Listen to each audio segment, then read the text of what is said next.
पूरा रिकॉर्डिंग कीजिए, बंद नहीं कीजिएगा।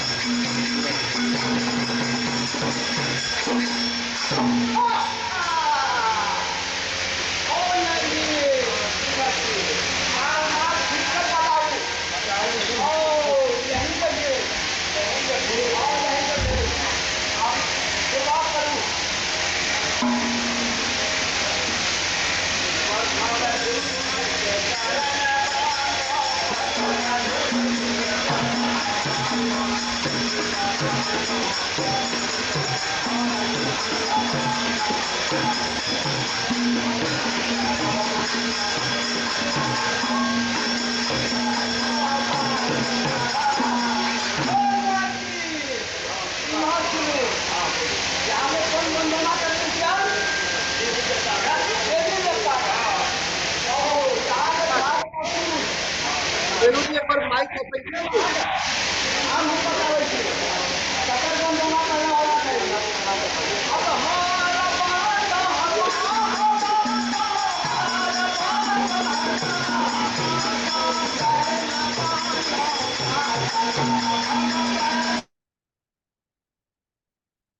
रेणु जी नमस्कार, एक बार माइक ओपन कीजिए।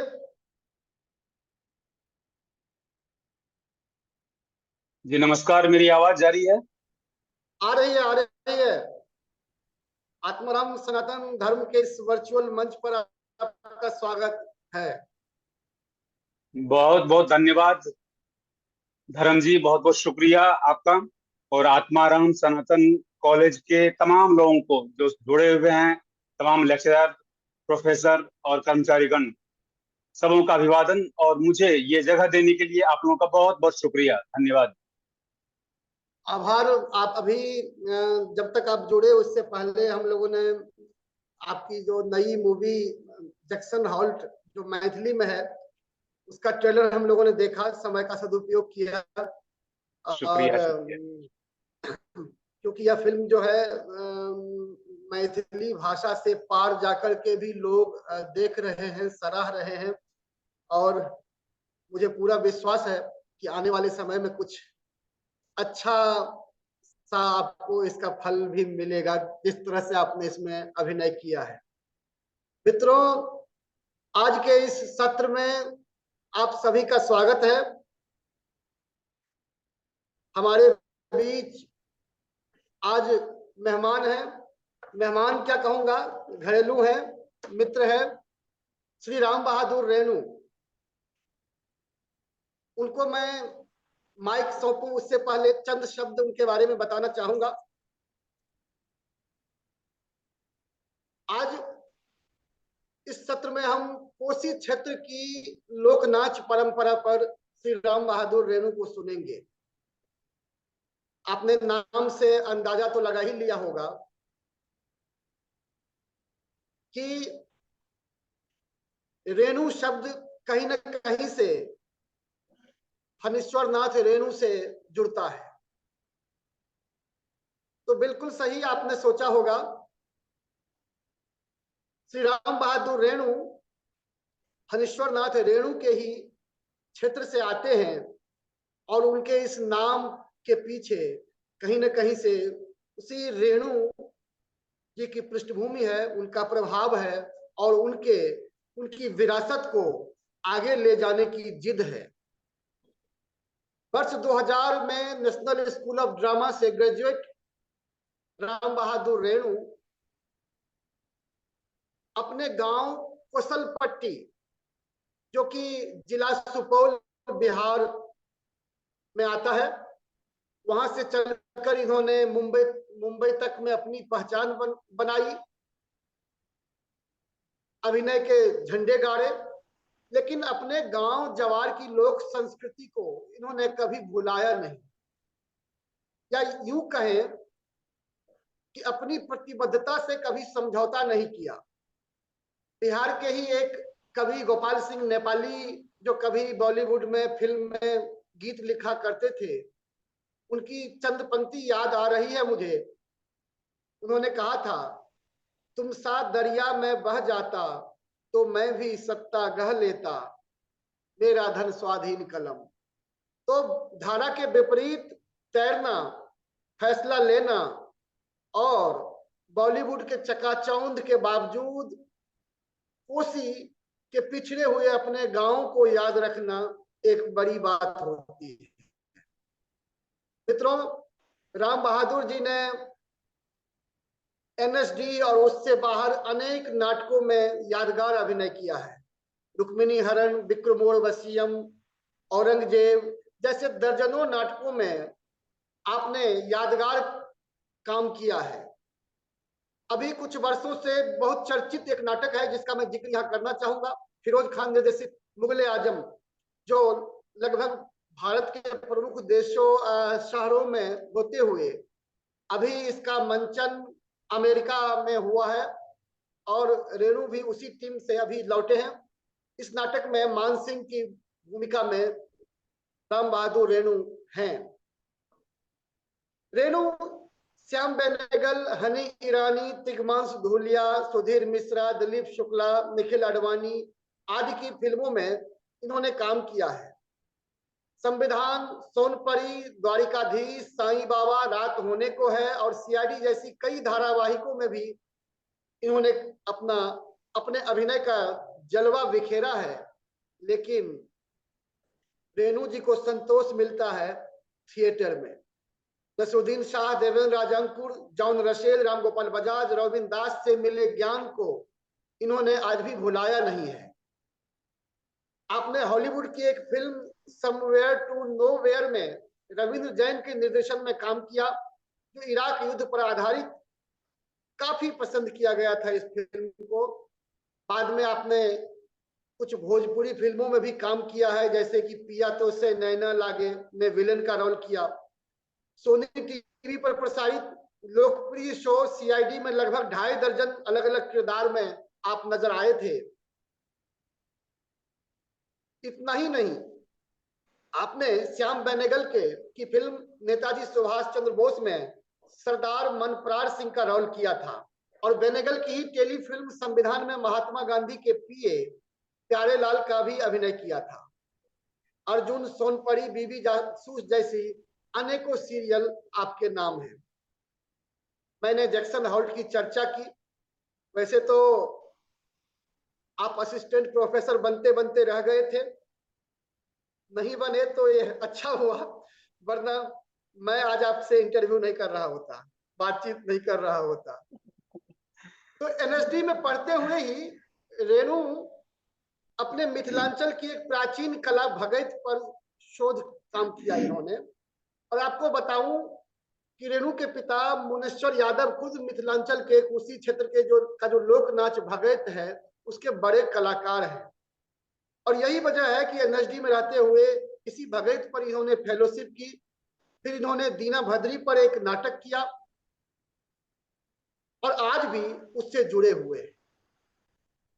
आप लोगों को मैं जानकारी देना चाहता हूं, 1 मिनट और लूंगा और फिर रेणु के बीच से मैं किनारे हो जाऊंगा, कि कोसी का जो एरिया है, क्षेत्र है, ये मिथिलांचल का ही एक क्षेत्र है, सांस्कृतिक रूप से समृद्ध। एक समय में कोसी को मिथिलांचल का शोक भी कहा जाता था। कोसी वही नदी है जिसने हनीश्वर नाथ रेणु पैदा किया और वहां के जनजीवन पर जो मैला आंचल, प्रति परी कथा, तीसरी कसम, नैना जोगिन, कोसी रसप्रिया जैसी कहानी वहीं से उपजती है। ऐसे दर्जनों लेखक वहां से आते हैं वर्ष में। अगर आप आधुनिक भारतीय भाषा की बात करेंगे तो उसमें सबसे प्राचीन जो गद्यकार हुए हैं वो मिथिला के ज्योतिरीश्वर ठाकुर हुए हैं 13वीं शताब्दी में। जिन्होंने वर्ण रत्नाकर की रचना की थी और इस नाटक में भी लोरिक नाच की चर्चा की है इन्होंने। आपको सिर्फ सूचित करना चाहता हूं कि मिथिला में सलहेस, लोरिक, बहुरा ठकुराइन, जालिम सिंह जैसे अनेक लोक नाच आज भी दिखाए जाते हैं। इसके अलावा जट जटीन, सामा चकेवा, डोम कच्छ, झिझिया, कुछ ऐसे ये लोक नृत्य है जो सिर्फ स्त्रियों के द्वारा किए जाते हैं, और कुछ तो ऐसे लोक नृत्य हैं जो जाति और संप्रदाय को पार ले जा करके मानवता के फूल खिला देते हैं, जैसे कि पमरिया। आपको बताऊं कि पमरिया नाच मुसलमानों के द्वारा किया जाता है। सोहर और समदाउन गाया जाता है। किसी भी हिंदू के घर में बच्चा होने पर ये नृत्य करते हैं। मैथिली में सोहर गाते हैं, राम और दशरथ की बात कहते हैं, उनकी कहानी कहते हैं, और फिर अंत में भले तुलसीदास भी जोड़ते हैं। तो ऐसे ही कई लोक नृत्यों के साथ साथ आज रेणु हमारे बीच विदापत और भगैत, जो मिथिलांचल और खाद्य नृत्य की रही है, जो कहीं ना कहीं से अब विलुप्त भी होती जा रही है, इस पर बातचीत करेंगे। हम रेणु की रंग यात्रा से भी बात करेंगे। फिलहाल तो हम उनको सुनेंगे, फिर संवाद करेंगे। एक बार पुनः स्वागत भाई रेणु आपका। माइक अब आपके हवाले है। बहुत बहुत शुक्रिया, धन्यवाद श्री धर्म जी। मैं बहुत ही अभिभूत हूँ और आह्लादित भी हूँ कि आपके समक्ष हूँ। आप तमाम लोग जो सनातन धर्म कॉलेज के हैं, उनके सानिध्य में, उनके समक्ष में हूँ प्रस्तुत, चाहे वीडियो कॉलिंग से ही सही, लेकिन हूँ तो अपने आप में ये गौरव का विषय है मेरे लिए, और मैं इसे याद रखूंगा जिंदगी भर। जब भी मेरा मन सशंकित होगा, दुखी होगा, अवसाद भी होगा, तो इन क्षणों को याद करूंगा, और शायद कुछ और अलग तरह का सुख तब प्राप्त हो। अभी तो हो ही रहा है। मुझे जो मेरे लिए जो विषय चुना गया है वो है जो धर्म जी ने चुनाव करके दिया है। मैंने चुना नहीं है, ये मेरा अधिकार क्षेत्र नहीं है, न था। धर्म जी ने दिया है कोसी क्षेत्र के नाच और उसकी परंपरा, ये लिखा हुआ आया मुझे। तो मैं इस संदर्भ में अपनी बात शुरू करने से पहले एक बात और कहना चाहूंगा कि मैं एक विद्यार्थी हूँ, अभिनेता और अभिनय का विद्यार्थी। कदापि ये ना समझा जाए कि मैं कोई व्याख्याता हूँ या कोई बहस करने वाला बहुत महान ज्ञानी मूर्धन्य साहित्यकार, इस तरह का कुछ मेरे पास नहीं है। मैं जीरो हूँ, शायद आगे लगाए तो 10 बन जाऊं। विषय पे आऊंगा उससे पहले मैं चाहूंगा विषय में जो शब्द है कोशी, उसके बारे में 2-3 पंक्ति में कहूं, क्योंकि हमें देखने वाले शायद भारत के हों, भारत से बाहर के भी हों, दुनिया के हर क्षेत्र के लोग देखते हैं, इलाके के लोग सुनते हैं आज सोशल प्लेटफॉर्म है। इसलिए कोशी शब्द जो है उसको 2 तरह से हम बोलते हैं। एक तो कोशी KOSHI, और एक है KOSI, कोसी दंत स। 2 तरह के उच्चारण होते हैं। अक्सर मैं कोसी बोलता हूं, लेकिन कभी कभी मैं भी कोशी बोल देता हूं। यह शब्द एक नदी का नाम है, और ये नदी बिहार में बहती है, और इस नदी का उद्गम हिमालय से है, और नेपाल होते हुए ये नदी बिहार को चीरती हुई, फाड़ती हुई आगे बढ़ती है और गंगा में समाहित होती है। चीरना, फाड़ना शब्द ये सृजनात्मक शब्द नहीं है, मैंने अभी जानबूझ के जोड़ा इसमें कोशी में, क्योंकि बचपन से आज तक मैंने देखा है विध्वंस होता आया है। हाँ, कहीं न कहीं इसके सब परिणाम भी हैं, लेकिन जो बाढ़ की विभीषिकाएं होती हैं कोशी की, मैं उससे बहुत दुखी रहा हूँ, रुदन आता है। इसलिए मैंने वो फाड़ना, चीरना शब्द का इस्तेमाल किया। ये कोसी नदी बिहार में बहती है, कोसी नदी से पश्चिम में दरभंगा मधुबनी है, सीतामढ़ी समस्तीपुर है, और कोसी नदी से पूरब मधेपुरा, सुपौल, सहरसा, मधेपुरा, अररिया, पूर्णिया और आगे बढ़े तो और। ये एक भौगोलिक दृष्टिकोण है। क्षेत्र कोसी या कोसी बिहार के मिथिलांचल का एक बहुत ही घना इलाका है, जनसंख्या बहुल इलाका है। इस इलाके में लोग कृषि कार्य करते हैं, श्रम का कार्य करते हैं, उद्योग न के बराबर है। ये मिथिलांचल का कोसी क्षेत्र हुआ। अब इसकी कला, कोसी क्षेत्र के लोग श्रमिक हैं, खेतों में काम करते हैं, पशुपालन करते हैं। मेरी आवाज जा रही है धर्म जी? मैं बोल पा रहा हूँ? मेरी आवाज आ रही है? Yes sir. मैं कंटिन्यू करूं? Yes sir. हाँ, जब भी लगे कुछ तो मुझे बताइएगा। जी सर। मैं कोसी के बारे में बोल रहा, कोसी क्षेत्र की कला। कोसी का भौगोलिक दृष्टिकोण यही है कि बीच में नदी है, शोक की नदी है, चारों तरफ पसरी हुई धरती है और पसरा हुआ आसमान है, खेतों में फसलें हैं, पशु है और इंसान है, और बहुत अच्छे अच्छे बाग बगीचे हैं। लेकिन कोई फैक्ट्री नहीं है, रोजगार के अवसर नहीं है। और इन्हीं कमतरी में, गुर्बत में, असुविधाओं में, बेरोजगारियों के बीच से कला का जो रूप है, विभिन्न रूप, नाट्य, नृत्य, गायन, वादन, बांस के वस्तुएं, बांस के सामान, भित्ति चित्र, चित्रकला आदि जो कला के रूप हैं, उसका विकास हुआ। वेदना, रुदन, तकलीफ, असुविधा, असुरक्षा, गुर्बत, इन तमाम जो शब्द हैं, इन शब्द की महिमा और इसके पीछे के जो भावार्थ थे, उसी का ये संप्रेषण है कोसी की कला। ये संप्रेषण हमारी अभिव्यक्ति है।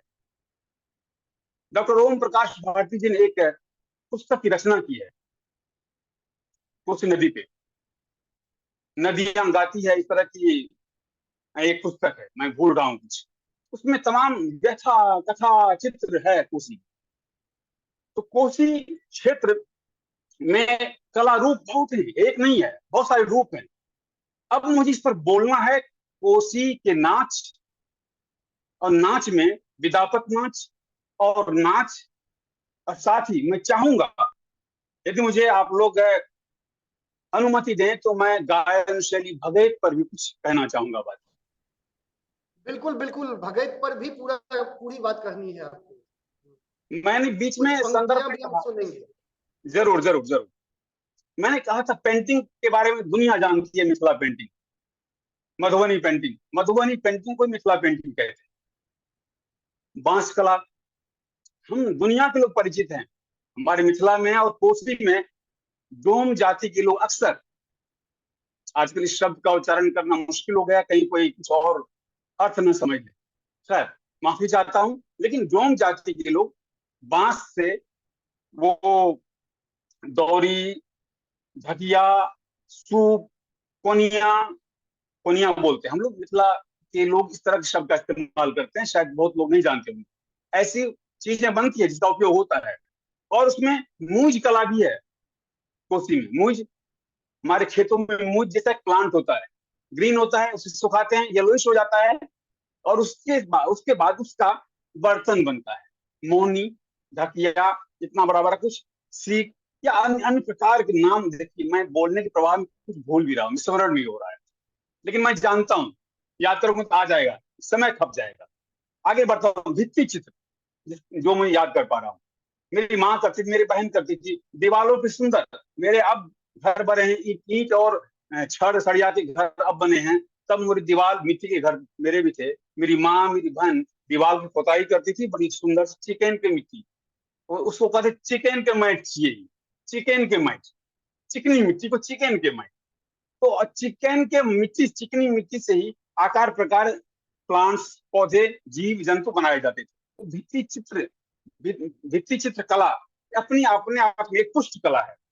मैं आगे बढ़ूं, मैं ये कहूंगा कि नाच पर बोलने से पहले विदापत नाच को मैं अलग करता हूं और नाच पर अलग से मैं बोलूंगा, जिस नाच में कहीं न कहीं भिखारी ठाकुर की विदेशिया का भी संस्मरण होगा, यादें होंगी और कुछ तथ्य होंगे। साथ में यात्रा का जुड़ा होगा उसमें, अंकिया का जुड़ा होगा उसमें नाच में। सबसे विदापत विदापत पर पहले बोलना चाहूंगा इसलिए तो विदापत नाच आज के समय में, आज की तिथि में एकदम पूरी तरह से कहें तो मृत प्राय है।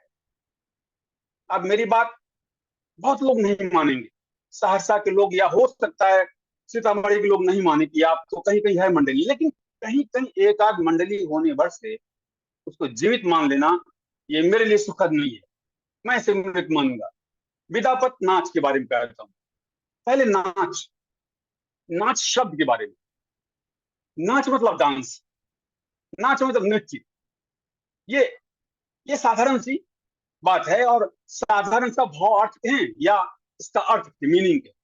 परंतु जहां मैं अभी बोल रहा हूं, इस विषय के संदर्भ में बोल रहा हूं, उस नाच के बारे में मैं ये कहूं, नृत्य तो है ही, संगीत है।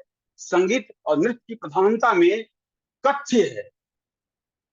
एक व्यक्ति, एक जीवन की यात्रा है, एक कहानी की यात्रा है।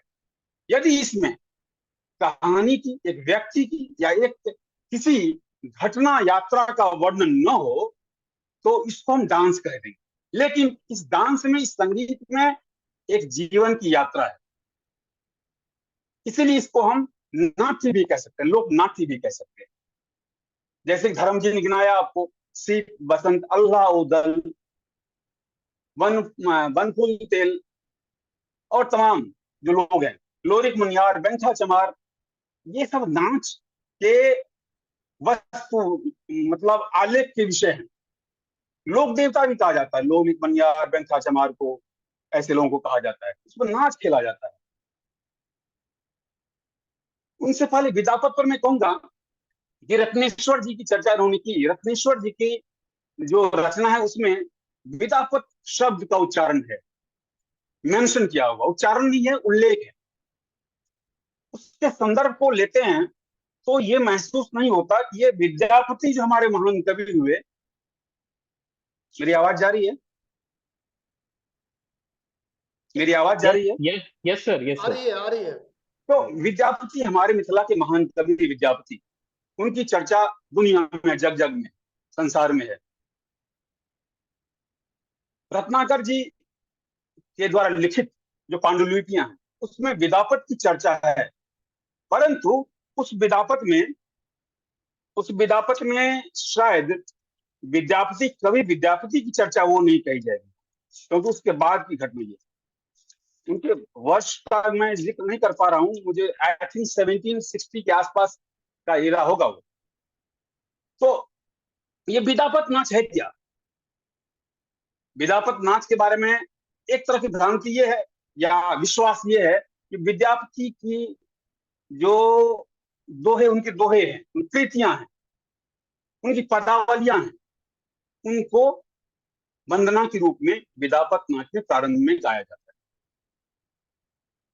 तो ऐसा लगता है कि विदापति हमारे ऐसे पुरुष है जिसको हम लोक पुरुष का दर्जा तो नहीं देते, लेकिन उसके सानिध्य, उसके समकक्ष रख सकते हैं। उनकी कृतियों पर आधारित जो पर्यातहरण या कालिया दहन जैसे विषय वस्तु है, उसका उसका कंटेंट, वो कथा की धारा विद्यापति नाच में प्रस्तुत किया जाता है।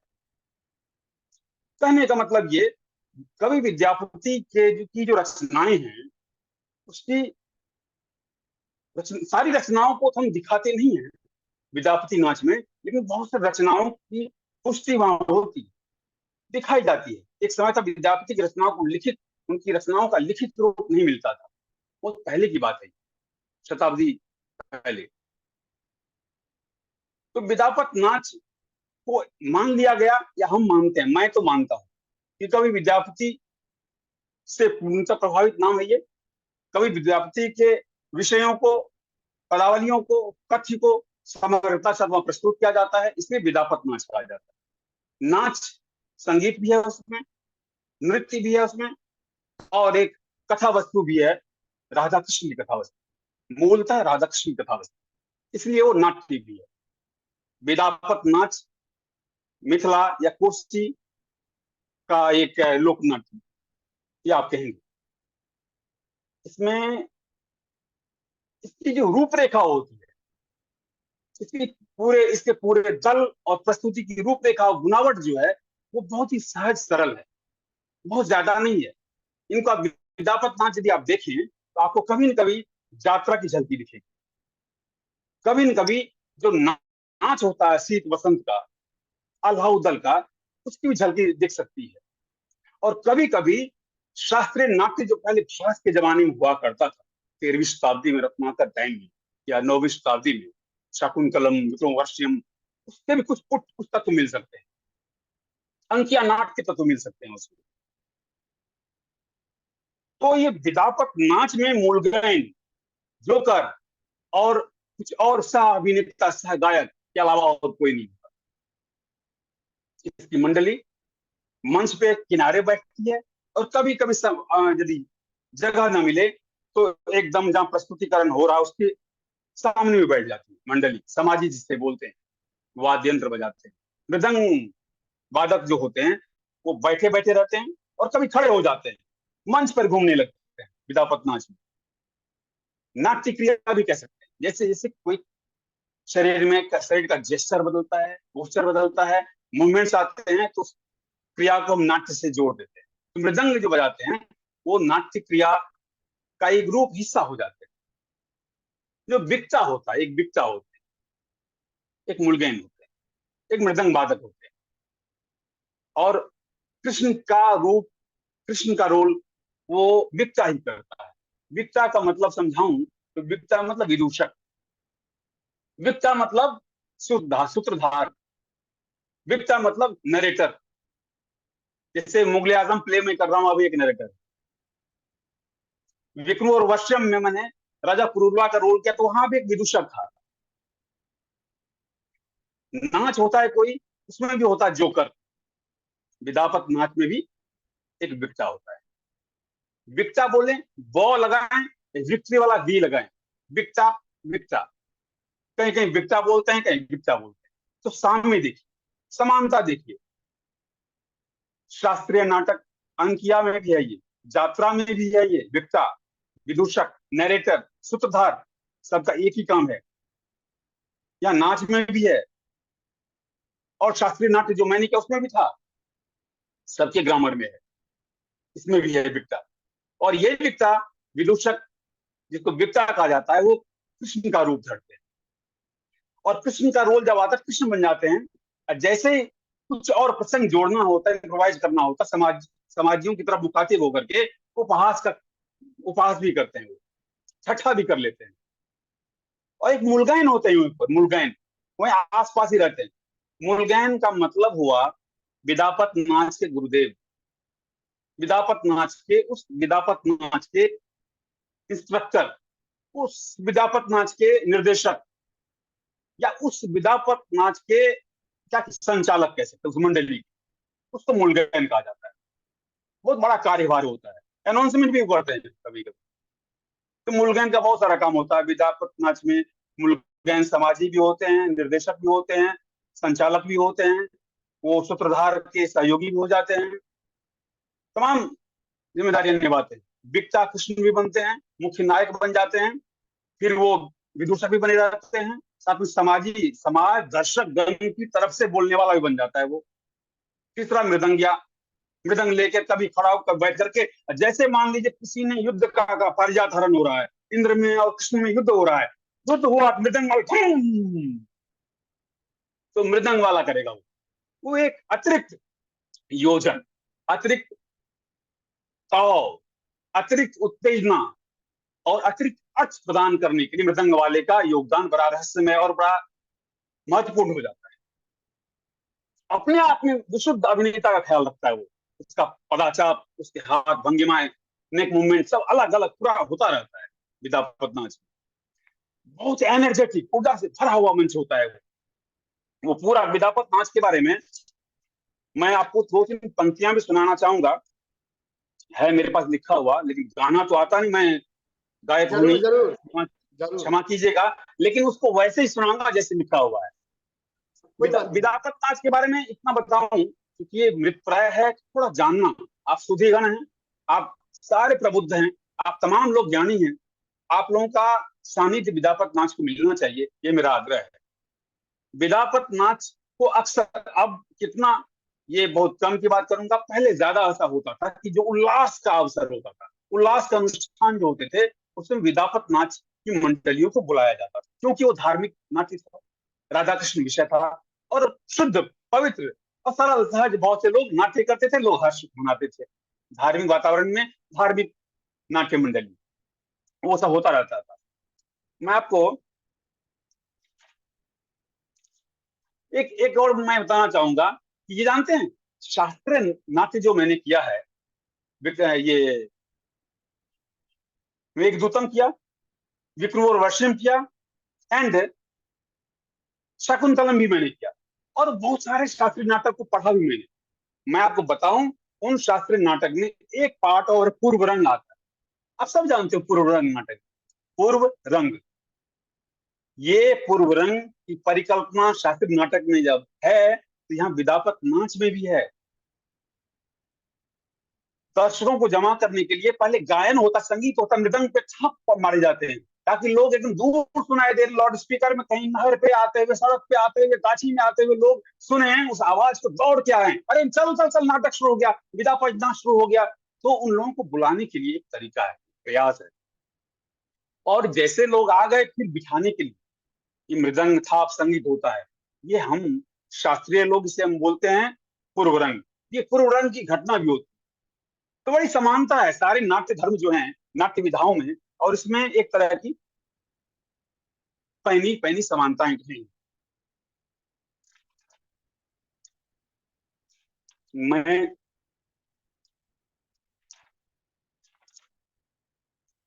जी, विदापत नाच के जो एक पुस्तक है डॉक्टर ओम प्रकाश भारती जी की, वो पुस्तक का नाम, उस पुस्तक का नाम है लोकायन, लोक कला रूपों पर एकाग्र। उसमें विदापत नाच के बारे में संक्षिप्त में है कुछ।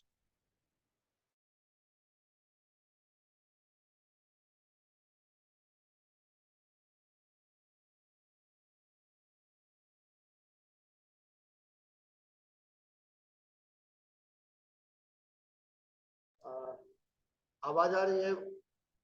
मेरी आवाज जा रही है? हाँ, आ रही है, आ रही है। जी सर, जी सर, आ इसमें मंच पे राधा आती हैं, उनकी सखियां आती हैं, विदापत नाच, विक्ता जो विदूषक है वो, और मुलगैन के बीच में कुछ हास परिहास होता है, भूमिकाएं बांधी जाती है, लोगों को बिठाया जाता है, बैठिए बैठिए। ये मूलतः मैथिली भाषा में ये नाच होता है, ये लोक नाट्य होता है।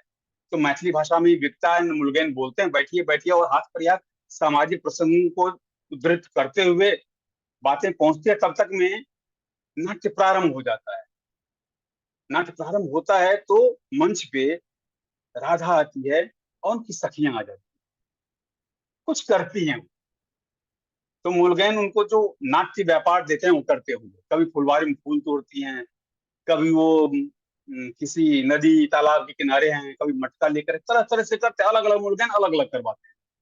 तो वहां पर बिच्चा बोलता है, उससे पहले शब्द आता है, लेल परवेश परम सुकुमारी है, लेल परवेश परम सुकुमारी है, अरे हे लेल परवेश परम सुकुमारी, अहा तन दुलार है हंस गमन दिखे, भान दुलारी है, भान दुलारी। बिट्टा बोलता है यो नैब जी, नहीं बुझलिए, ये मैं जो संवाद बोल रहा हूं मैथिली में।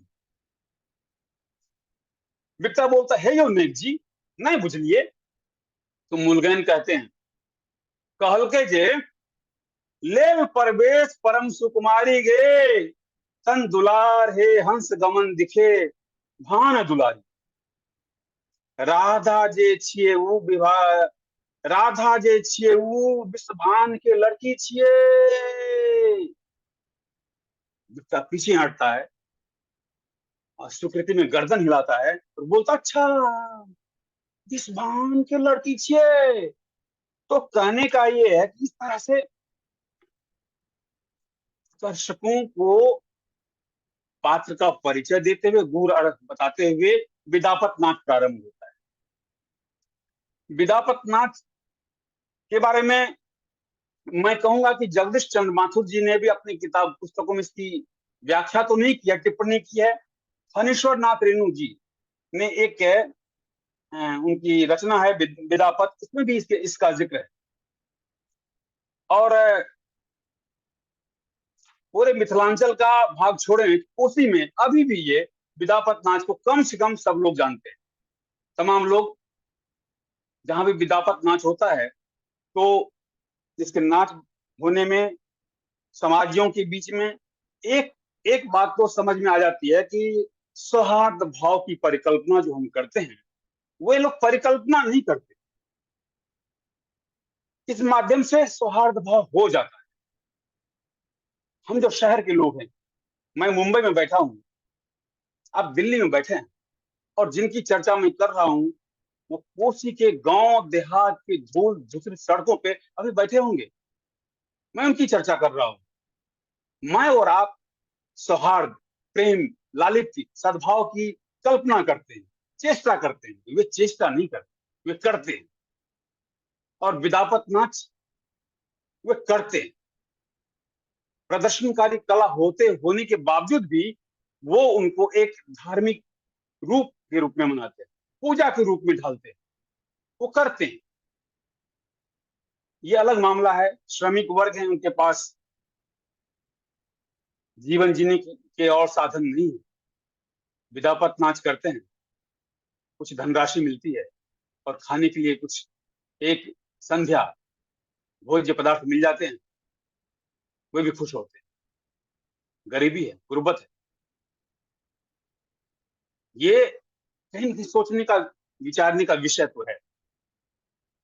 विदापत नाच के बाद मैं अगला जो मेरे पास एक विषय है वो नाच, सिर्फ नाच की बात कर रहा हूँ। विदापत नाच पर जो थोड़ी बहुत बातें रही थी, जो होनी थी, हुई। अब नाच की बात कर रहा हूँ।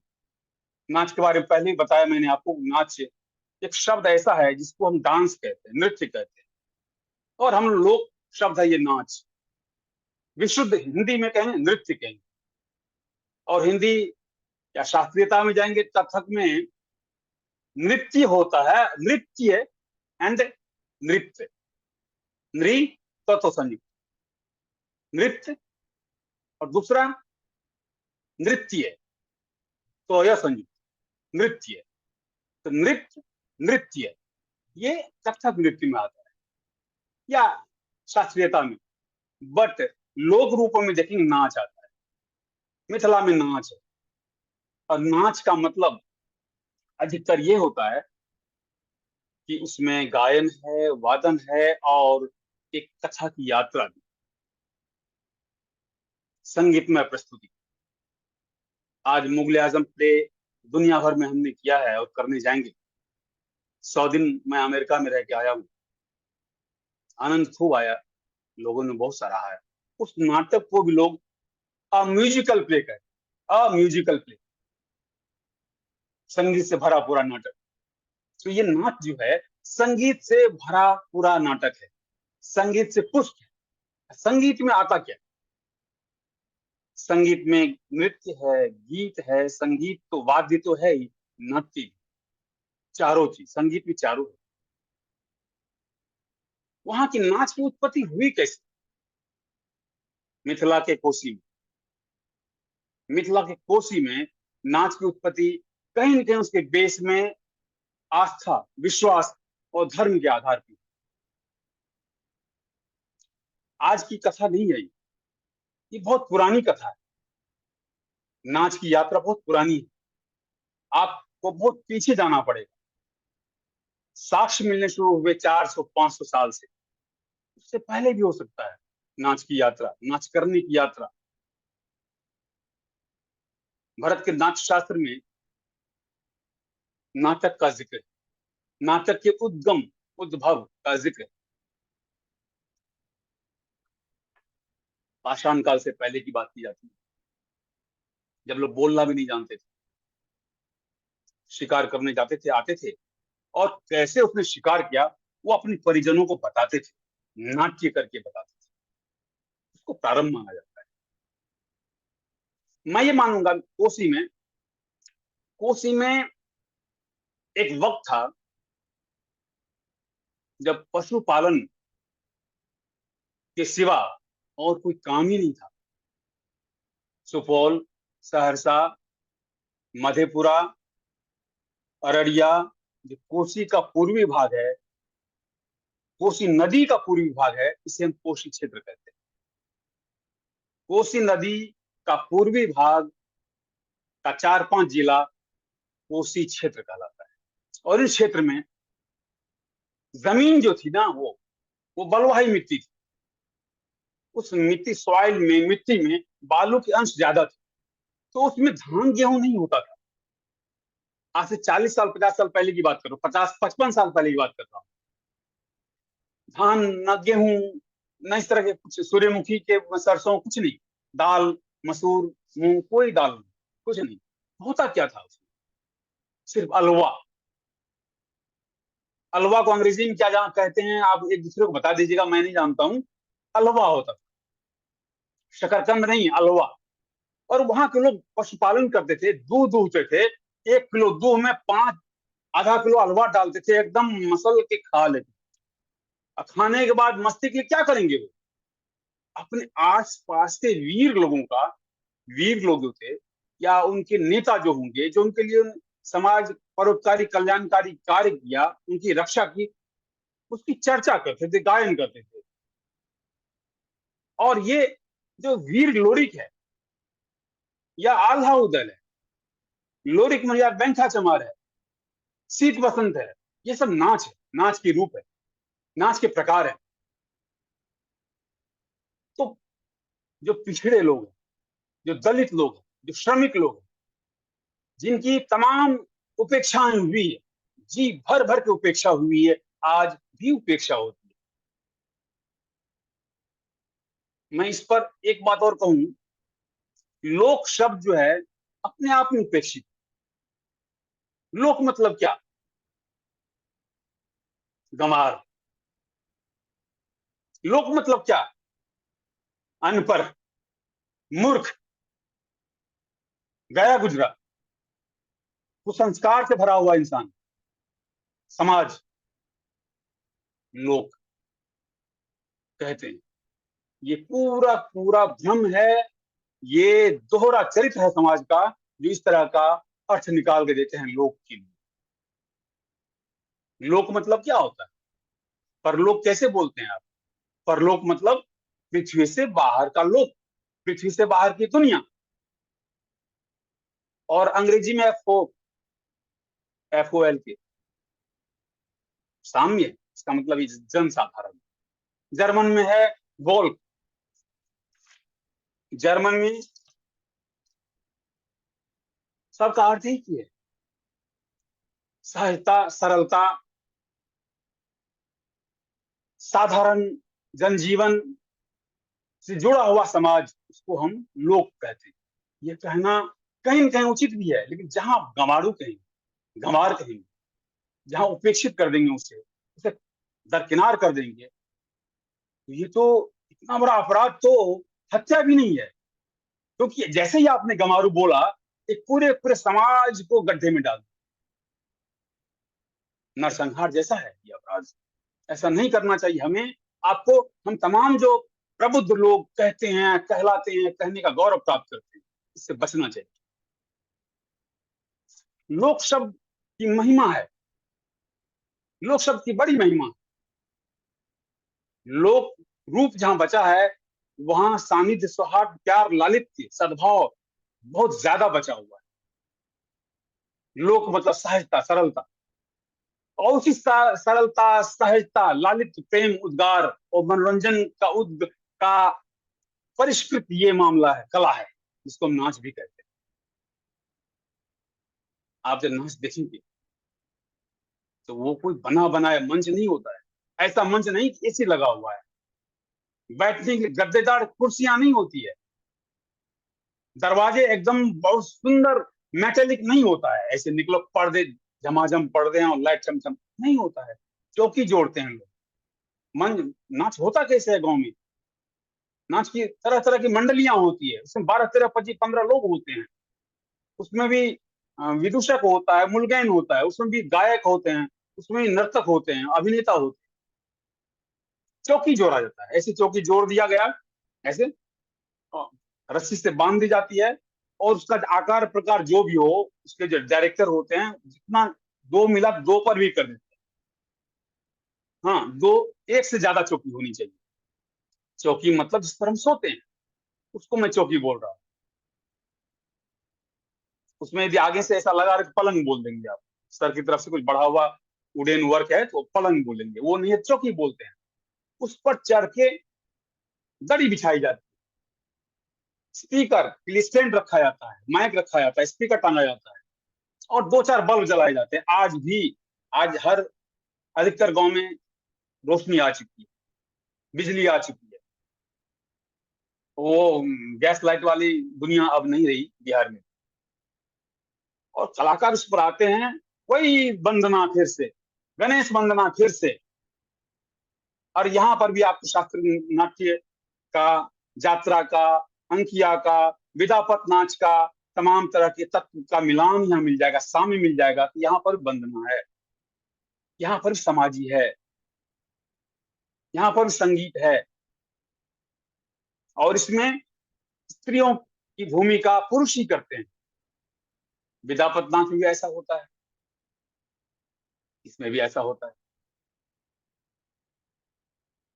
जैसे इसमें कहेंगे अल्लाह उदर में गाना एक दो ए हो जतरा बाप नलिये विधाता हो तनी माऊ बाके नाजुए चलिए मैं दलिए के मैया दे पापे पोना गरिया नाजू जातरा।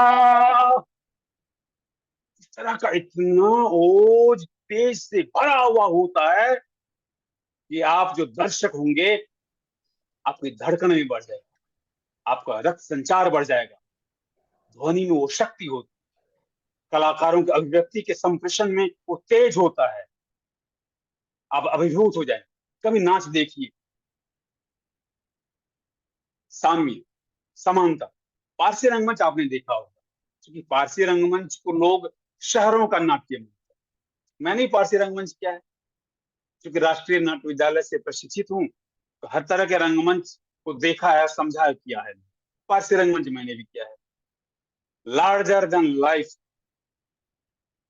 वहां भी होता है, नाच में भी होता है, विदापत नाच में भी होता है, जात्रा में भी होता है, अंकिया नाच में भी होता है, लार्जर देन लाइफ। यदि मुझे कहना है कि एक सेंटेंस, एक डायलॉग बता, इम्प्रोवाइज कर रहा हूं,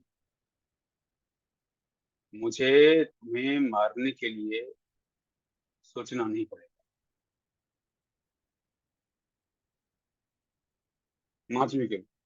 अरे साला, हमरा तोरा मारे खातिर सोचा नहीं पड़ते। इतना अंतर हो गया। कहा मैं ऐसे बोल रहा था, नाच में ऐसे हो गया, जात्रा में ऐसे ही होता है, अंकिया में ऐसे होता है, पारसी में मुझे तुम्हें मारने के लिए सोचना नहीं पड़ेगा। अति रंजित अकल्पनीय दृश्य सामने उद्घाटित हो जाता है।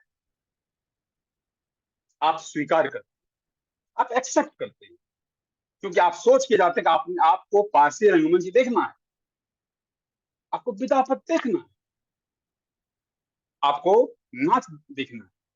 जब ऐसी मानसिकता के साथ आप नाच देखने जाएंगे तो आपका ब्रेन उसी तरह चीजों को, वैसे वैसे तत्वों को एक्सेप्ट करने में कोई कंजूसी नहीं करेगा, न करता है।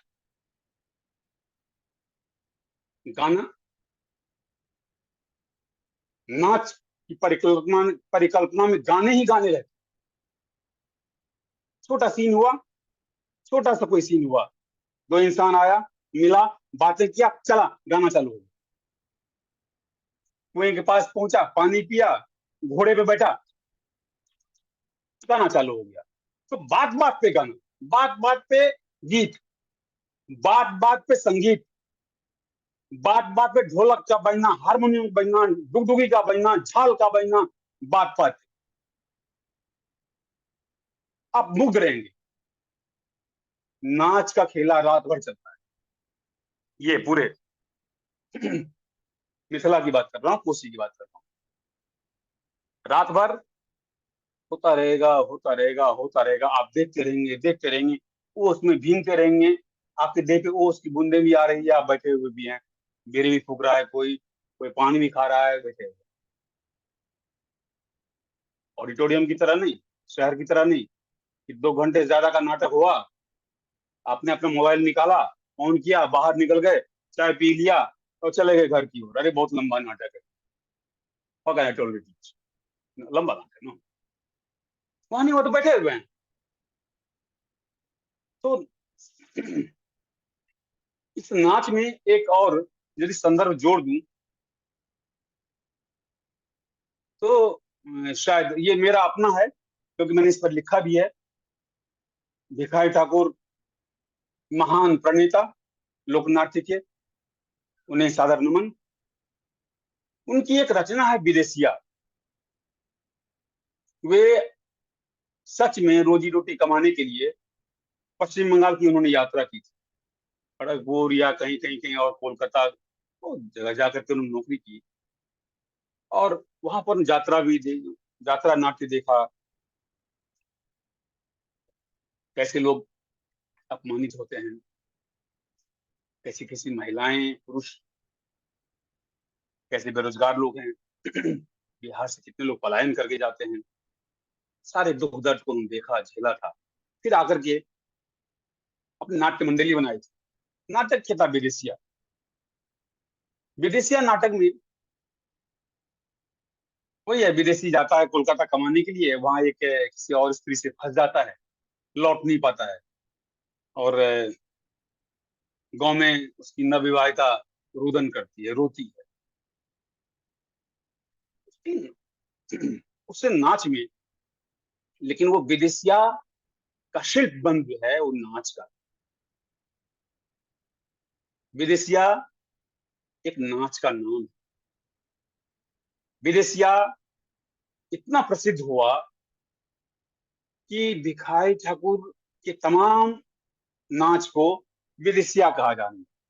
और एक तरह से विदेशिया को शैली के रूप में लोग व्याख्यायित करने लगे, उद्धृत करने लगे, लेकिन है बेसिकली नाच। तमाम वही गुण है, मंगलाचरण होते हैं, समाजी बैठते हैं, विदूषक होते हैं, वहां भी इसमें भी स्त्रियों का रोल पुरुष लोग ही करते हैं। सारे वैसे बंद हैं, वैसा ही उसका क्राफ्ट है जैसा नाच का होता है।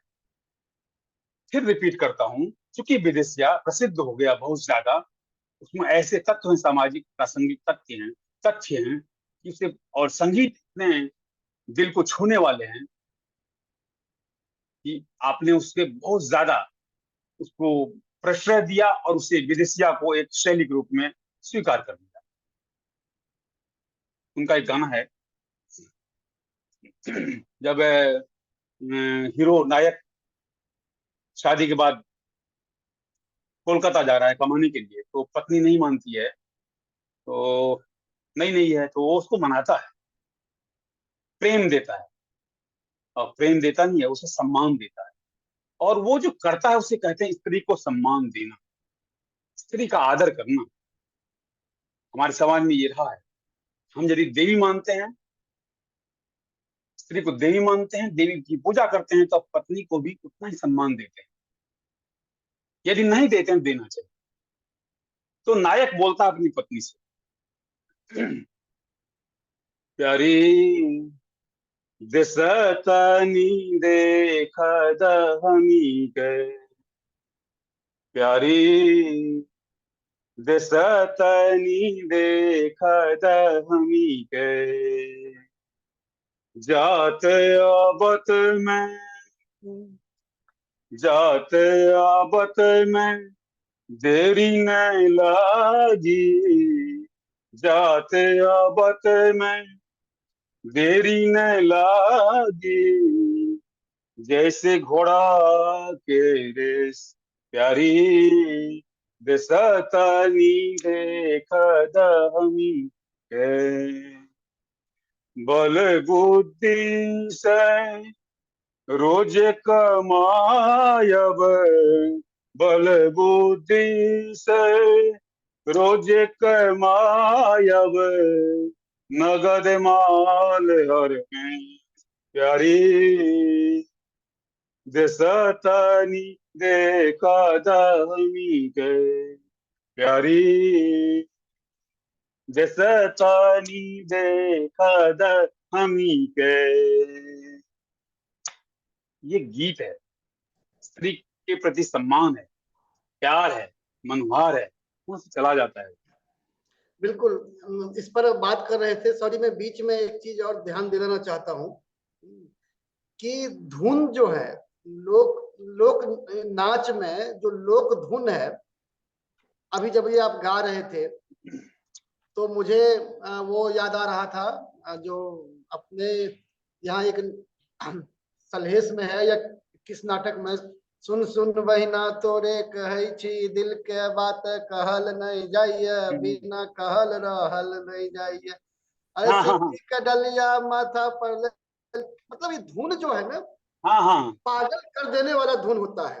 तो थोड़ा उस पर भी फोकस आप करते चले, फिर हम लोग भगत तक चलेंगे जी। तो धुन की बात आप करते हैं तो देखिए ना, आप हमारे मिथिला या कोसी की बात करें, कोसी में ऐसी ऐसी परंपराएं हैं और कला की रूप हैं जो प्रदर्शन के लिए नहीं है। अभी भगत पर भी चर्चा करनी है मुझे, इसलिए मैं थोड़ा ये जल्दबाजी मुझे लग रही है, क्योंकि वो चर्चा करना मेरी निजी स्वार्थ है मेरा। बिल्कुल बिल्कुल बिल्कुल। मैं ये कह रहा था कि हमारी कोसी कलाओं के रूप ऐसे अद्भुत अद्भुत रूप हैं, लेकिन अधिकतर जो कलाओं के रूप हैं वो प्रदर्शन के लिए नहीं है। हम ये मानते हैं कि वो कला सिर्फ अपने लिए है और अपने अनुष्ठान के लिए। जैसे संस्कार गीत, ये अपने आप लोक गायन कला कह सकते हैं। संस्कार गीत प्रदर्शन के लिए नहीं है, मुंडन पे होने वाले गायन प्रदर्शन के लिए नहीं है, अनुष्ठान की पुष्टि के लिए है। या हमारी बेटी, हमारी बहन शादी होती है और ब्याह करके वो जब विदा होना शुरू होती है, समदाउन गाया जाता है। समदाउन वो प्रदर्शन के गीत नहीं है। उस परिस्थिति में, उस स्थिति में एक समाज, एक परिवार के दिल और आत्मा की अभिव्यक्ति है जो गायन के रूप में निकलता है। मैं 2 लाइन कहूंगा, शायद आप जोर पाएंगे उसको। बिल्कुल। बड़ा रे जतन सहम, बड़ा रे जतन सहम, सिया धिया पोसलो रे, सिया धिया पोसलो, से हो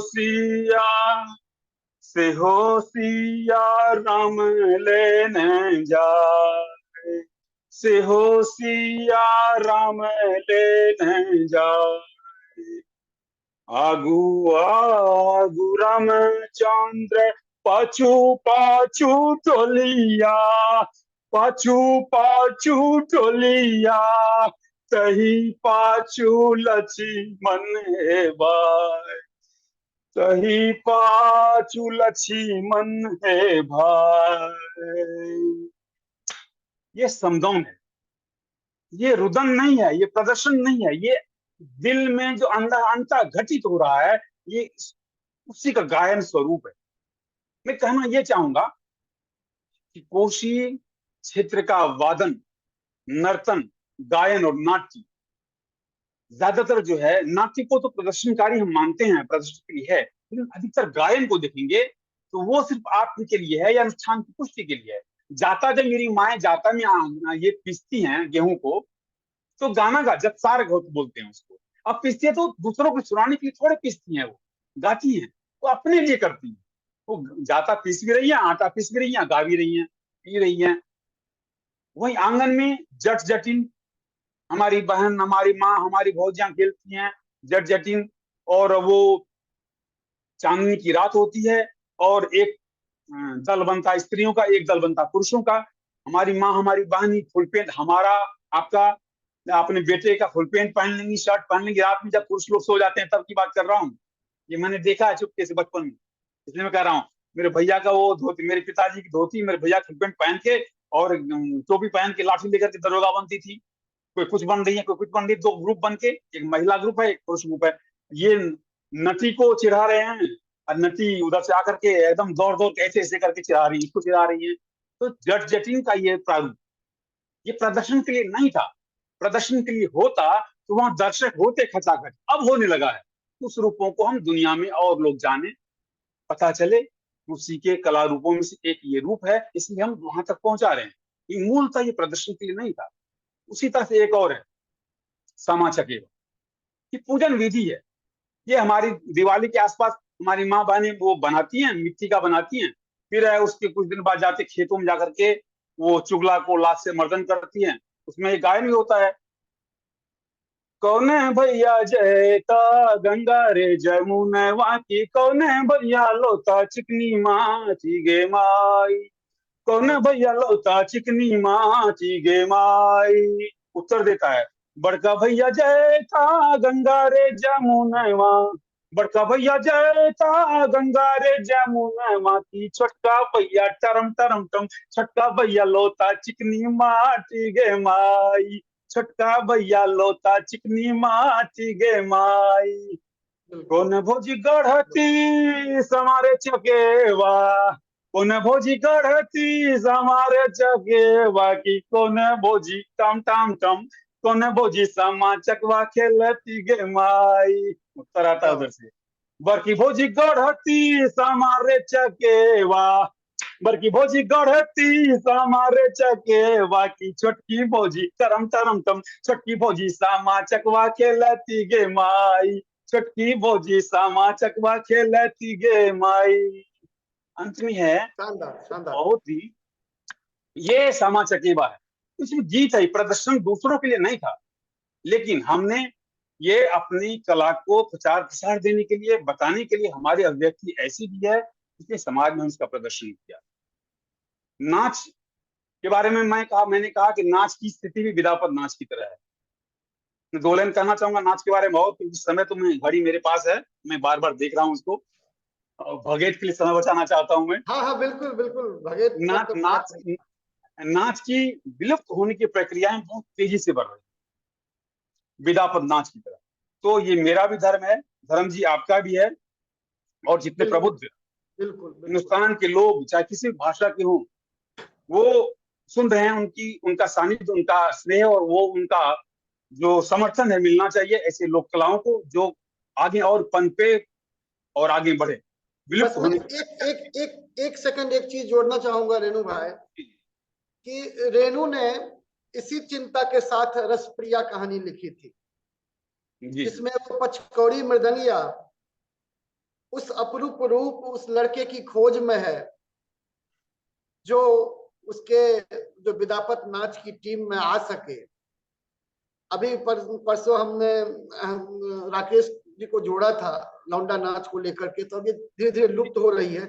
तो रेणु की जो चिंता थी, वो आज चिंता उस उनके जमाने में जो टीम रही होगी अब लगभग समाप्त है, और इस पर एक संवेदनशील नागरिक होने के नाते हम लोग को सोचना चाहिए, विचारना जरूर जरूर सोचना चाहिए। मैं कहूंगा फणीश्वरनाथ रेणु जी हम लोगों को एक आधार दिया। हम लोग कहते हैं ना, गांव घर में घर बनाते हैं तो नींव के यदि कुर्सी नीक बनते तो घर का ना दीवारे का ना सीधा रहते, तो कुर्सी पे ना ठीक बनना चाहिए, हम लोग मैथिली में बोलते हैं। तो फणीश्वर रेणु जी और रामधारी सिंह दिनकर जी ने हमें वो गौरव दिया है जिसको हम आधार मानते हैं, और उस पर गर्व करने के साथ हमें अपने आप को पुष्ट करते हैं, और कभी कभी हम अपने आप को अपने आप यूं ही उत्साहित करते रहते हैं। और उनका ये पूरा पूरा योगदान जो है, कहानी के माध्यम से हो, कविता के माध्यम से हो, हमें बहुत ज्यादा बल देता रहता है, प्रेरणा मिलती रहती, शब्दों से भी, उनके मेटाफर से, उनके पात्रों से हम लेते रहते हैं। रसप्रिया का जहां तक रसप्रिया एक महान रचना है, और उस पर बहुत सारे काम होने अभी बाकी है। उनकी रसप्रिया कृति के बहाने विदापत नाच की जो संशय हैं, जो विचार हैं, जो लुप्त होने की प्रक्रिया, उस पर एक बढ़िया दृष्टिगोचर हुआ है, बढ़िया दृष्टिपात किया गया है। हमें भी सोचना है और आप तमाम लोगों को भी सोचना है कि कैसे कोसी या मिथिलांचल की लुप्त होने की जो प्रक्रिया, मिथिलांचल की जो लोक कलाएं, लोक रूप है, उनकी प्रक्रियाएं, उनको कैसे रोका जाए, कैसे क्या किया जाए। यदि सरल रहना है हमें, सहज रहना है हमें, और जीवन को और सुंदर बनाना है, व्यवहारिक रखना है, तो लोक कलाओं से जुड़ना ही पड़ेगा। नाच हो, मिथिला पेंटिंग हो, बांस कला हो, मुइज कला हो, या गायन नृत्य हो, सामा चकेवा जटिन हो, उससे संबंध बनाना पड़ेगा। तो मैं, यदि आप अनुमति दें धर्म जी, तो मैं भगत पर दो चार कुछ कहूं। मैं बहुत लालसा है। बिल्कुल बिल्कुल बिल्कुल प्रिय जी। विषय मेरा भगत, मेरा प्रिय विषय इसलिए है कि मेरे पिता 2021 में 27 नवंबर को उनका देहांत हो गया, और आज भी मैं उन्हें याद करता हूँ। मेरे पिता भगत के अनन्य भक्त रहे, भक्ता रहे, प्रणेता रहे, और मुलगैन भी थे, पंजियार भी थे। जब तक जीवित रहे भगत गाते रहे, गवाते रहे। तो मेरा जन्म हुआ, तो जन्म के साथ ही मेरे कानों में वो ध्वनि आनी शुरू हो गई। मैंने कभी भगत सीखने की कोशिश नहीं की, ना मुझे किसी ने प्रोत्साहित किया, लेकिन भगत सुनना, श्रवण करना अनायास ही होता रहा मेरे साथ, और मेरे मस्तिष्क के तंतुओं में उसका वास होता चला। जब 96 आया, 1996, और मैं आदरी में नौकरी कर रहा था, तो नौकरी करने के पीछे भी भगत का ही संदर्भ है। भगत पर मैंने थ्योरेटिकल वर्क किया, पहला काम मैंने किया भगत पर। राष्ट्रीय नाट्य विद्यालय से पहले, आदरी से पहले, ये भगत पर नाट्य कार्य मैंने किया था, और भारत के संस्कृति मंत्रालय ने हमें पैसा दिया था।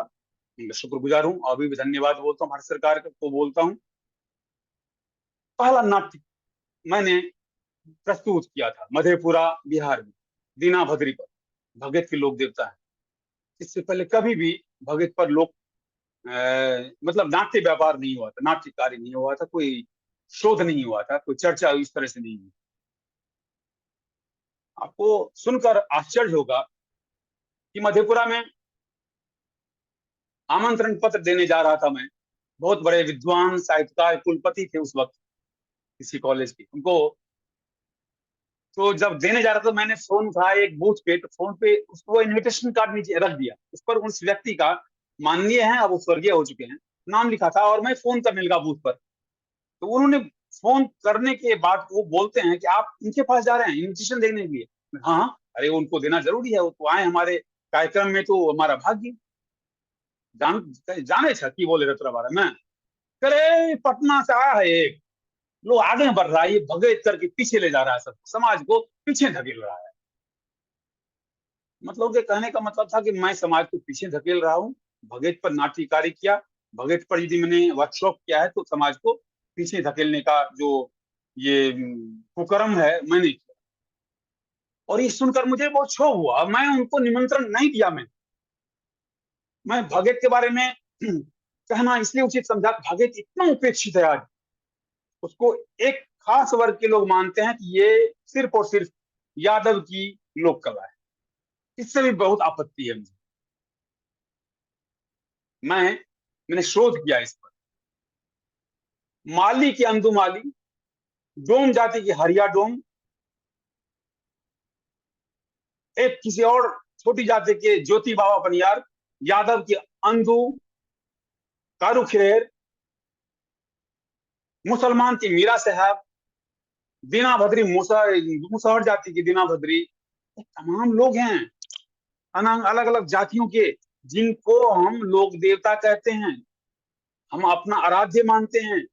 और भगत में इन्हीं आराध्य की गाथा गाई जाती है। मूल एक सेंटेंस में कहा जाए तो भगत गांव की ऐसी गायन शैली है जो धार्मिक है, और जिसमें उद्धृत किए गए इन लोक देवताओं की गाथा गाई जाती है। इसमें इनकी जो मंडली होती है, उसमें 10-12 लोग होते हैं। उसमें मुलगैन होते हैं, पंजियार होते हैं, भगता होते हैं, और भगतिया होते हैं। ये 4 ही होते हैं। एकमात्र ये विश्व की अभी तक जितना मेरा अपना शोध है और ज्ञान है, जितना अध्ययन है, मैं ये कह सकता हूं कि एकमात्र ये शैली है जो अभी भी दर्शक पे आश्रित नहीं है। एकमात्र ये शैली है जिसके गह्वर में, जिसके लोक देवता में, लोक गह्वर में, या जिसके भगवान के गह्वर, जिसके मंदिर में एक साथ हिंदू और मुस्लिम दोनों देवताओं की पूजा होती है। धर्मराज की पूजा होती है और मीरा साहब मुस्लिम की पूजा होती है। इसमें भी देखें आप तो ये जो पंजियार होते हैं आगे आगे गाते हैं, पीछे सारे भगतिया गाते हैं।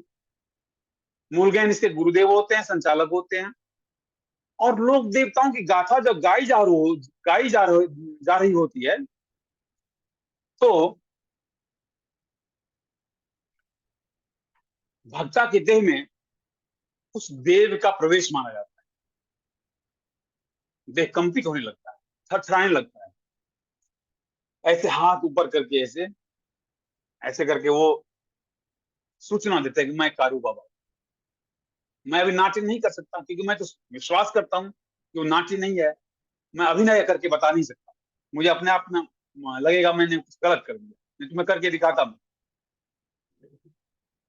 और वो सूचना देते हैं मैं कारू बाबा हूं और दूसरों के कल्याण की बातें करते हैं। और वो इतने योग। रेणु जी, वो एक क्लिप है, अगर कहें तो मैं उसको प्ले कराऊं ताकि लोगों को पता चले कि भगत किस तरह से जी जी दिखा सकते हैं। जी जी एक बार दिखा दीजिए। वरुण जी। जी सर, मैं कर रहा हूँ सर।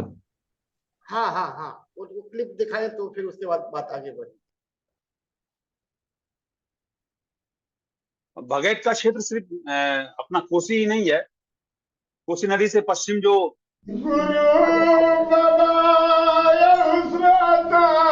भगवान सब आगे बन के भार लेने गिरवा रंग धोती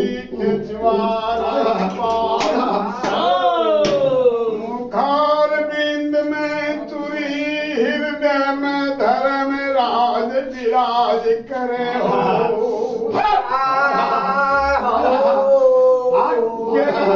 रंग धोती केचुआ रंग के पाग बाबा महाराज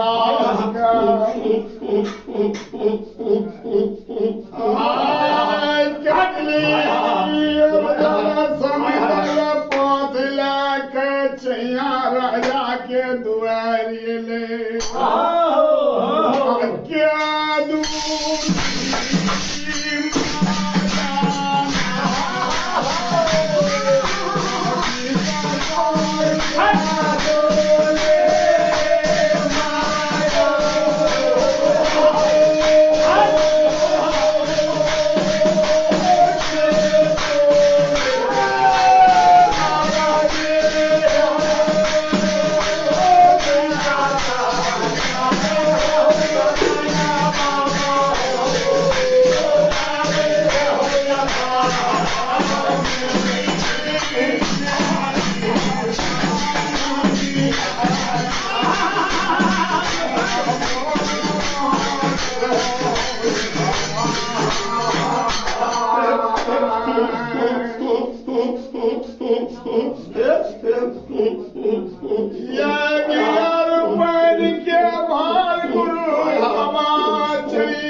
दिल के छैया चंद बली राजा के कहे हे हो राजा हे हो सेवा चंद बली गाय गोबर के चौका लगावा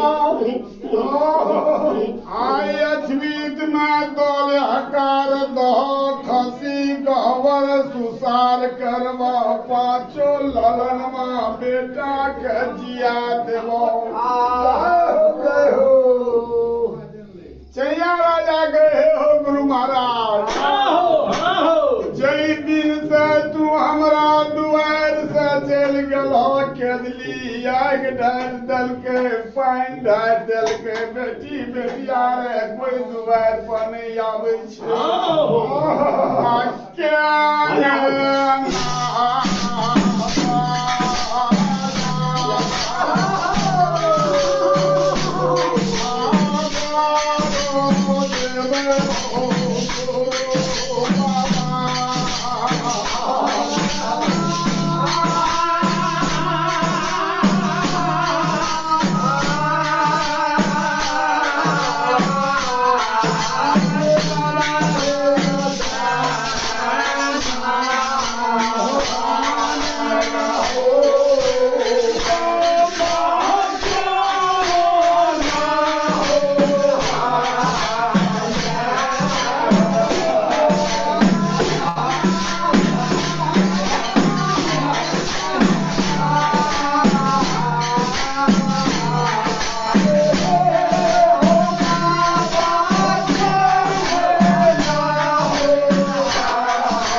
धन्यवाद, धन्यवाद वरुण जी।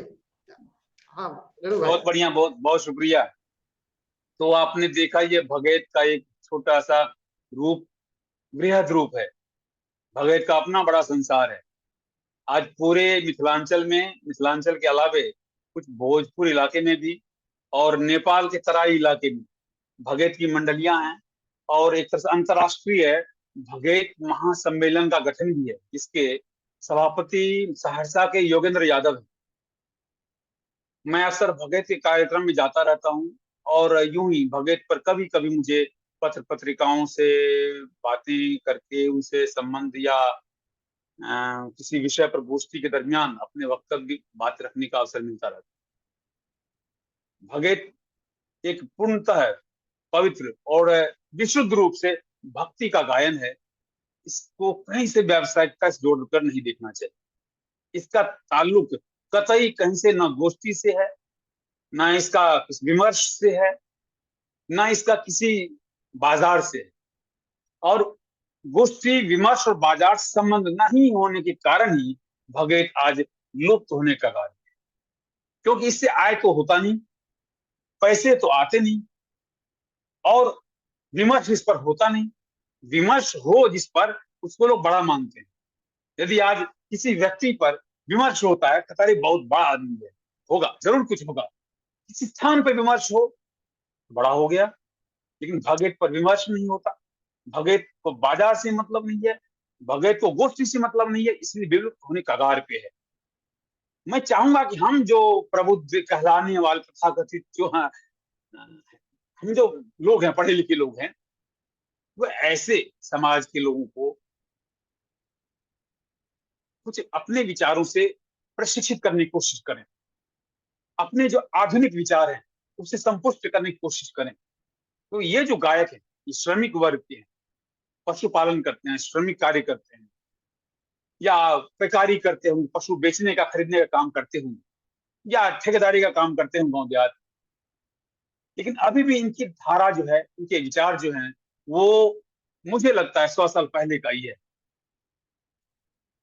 ये निश्चित मैं मानता हूं बहुत सारे परिष्करण की जरूरत है। बहुत सारे दूसरे कार्यशाला और अनुभव की आवश्यकता नहीं हो सकती है कि प्रचार प्रसार कैसे हो।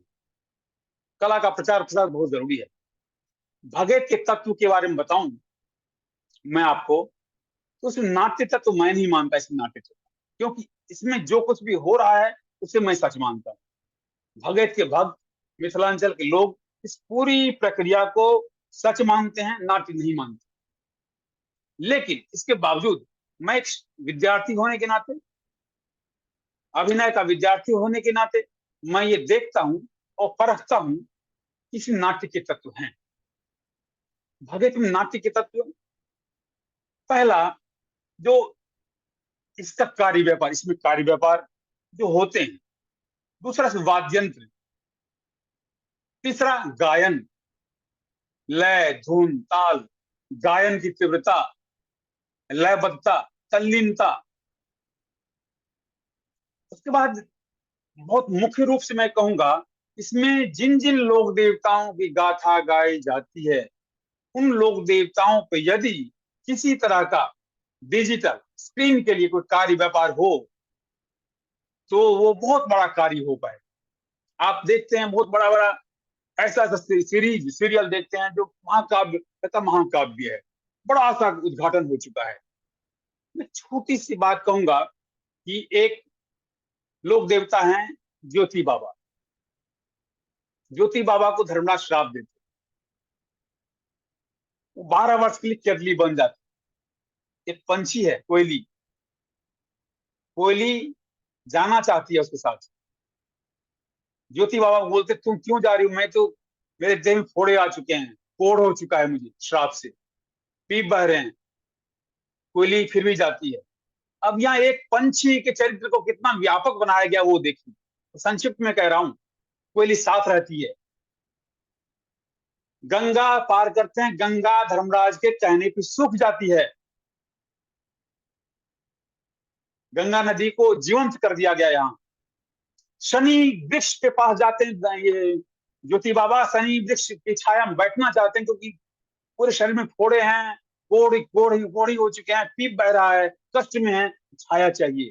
धर्मराज के आदेश पर शनि अपने सारे पत्तों को झाड़ देती है, पतझड़ हो जाता है, छाया नहीं है। आगे बढ़ते प्यास लगती है, कुआं के पास है तो कुआं का पानी सूख जाता है। फिर 12 वर्ष पूरा होता है। 12 वर्ष वो कोयली जो कोयल पक्षी है 12 वर्ष साथ रहती है। 12 वर्ष साधना में बैठते हैं, ज्योति कोयल भी बैठती है, दोनों मिट्टी हो जाते हैं। 12 वर्ष के बाद धर्मराज आते हैं, दोनों को प्राण देते हैं, दोनों जीवित होते हैं। तो लौटते हैं तो कहते हैं कि मैं लौटूंगा लेकिन मैं अपने धोती के खोट में, खोट मतलब कोना में आग बांधूंगा और मुइज का जो प्लांट है उससे मैं बनाऊंगा एक झोला और उसमें पानी रखूंगा। ये आग और पानी अपने साथ अपने मैना महपूरा ले जाऊंगा, अपने गांव ले जाऊंगा।